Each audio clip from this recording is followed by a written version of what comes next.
Nazdar, vítaj opäť na mojom kanáli, vítaj pri ďalšom z mojich unboxingových videí. Dneska to, čo tu mám, je elitná verzia, čierna krabica s 3 pásikmi, to znamená, že dneska tu budeme mať F50 a konkrétne tu mám model, ktorý je určený pre Lamina Jamala, alebo je to model, ktorý nosí Lamin Jamal. S tým, že cenovkou 270 €, ale to je štartová cena, samozrejme s kódom Kopackou to bude menej, takže toto je cena, ktorá sa vás netýka a pokiaľ vás zaujíma, tak dole pod videom bude slovenský link a bude tam český link a jedným klikom sa presmerujete presne na toto, čo pomaly otváram.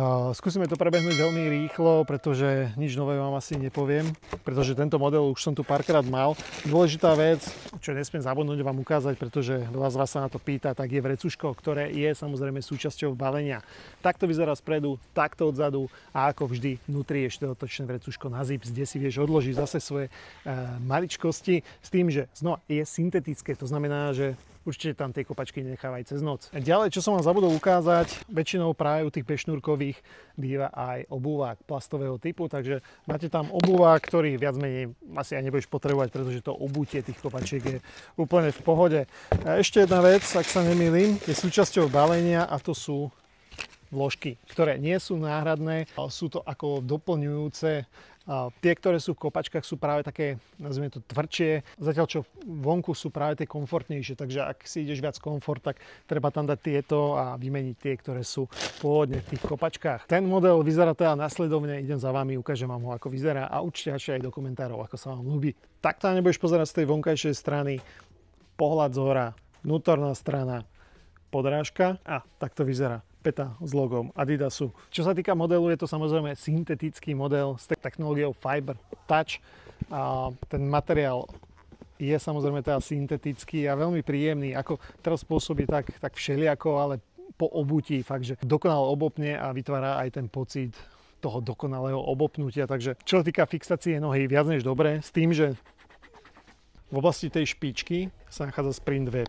Je to grip, ktorý dopomáha presne k tomu, aby si jednak bol presný na tú bránu a zároveň pri tých vyšších rýchlostiach, aby ti tá lopta nejako nesklzávala z nohy, takže Sprint Web dopomáha práve tomu. V porovnaní s Mercurialmi alebo Puma Ultra ten grip nie je taký výrazný, ale je to podľa mňa v tomto prípade taký, aký by som si práve u tých rýchlostných kopačkách predstavoval. Ani výrazný, ani slabý, taký dobrý, pomyselný stred.